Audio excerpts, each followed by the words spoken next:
Assalamualaikum warahmatullahi wabarakatuh. Perkenalkan, nama saya Wardah Nur Amiyah.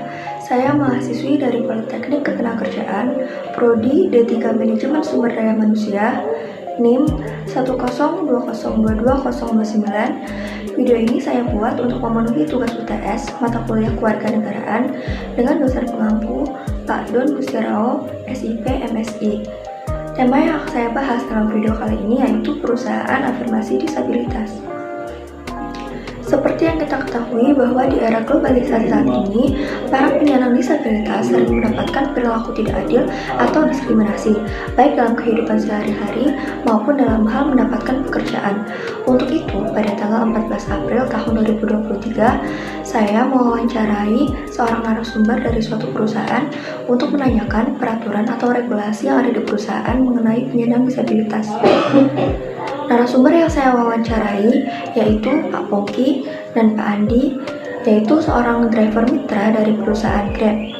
Perusahaan Grab sendiri merupakan perusahaan yang bergerak di bidang jasa transportasi.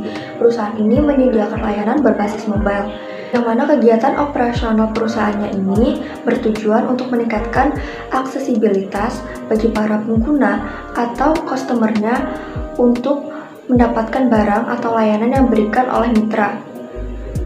Hasil yang saya dapatkan setelah saya melakukan wawancara yaitu Pak Pongki dan Pak Andi mengatakan bahwa terdapat driver mitra yang mana mereka adalah penyandang disabilitas seperti tunarungu dan tunawicara.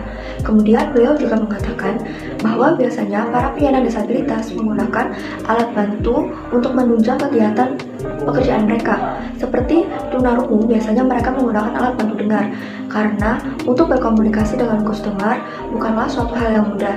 Dan pekerjaan sebagai seorang sopir atau driver adalah pekerjaan yang lumayan berbahaya karena mereka berada di jalan dan pekerjaannya ini menyangkut keselamatan nyawa orang lain.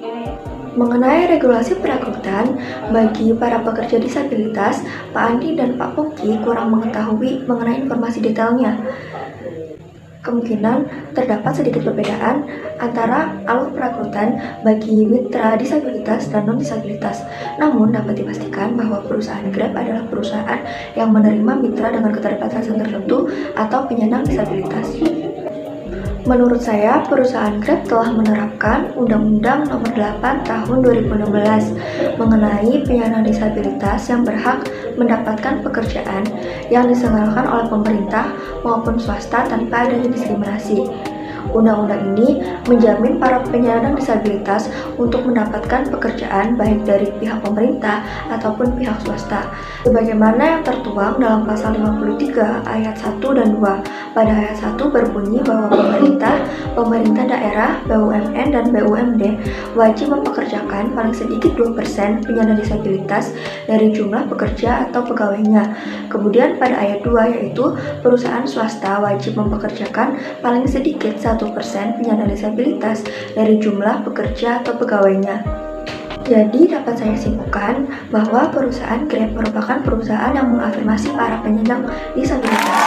Karena perusahaan ini tidak membatasi, tidak mendiskriminasi para mitra penyandang disabilitas untuk mendapatkan hak kerjanya dan mendapatkan hak hidup yang layak.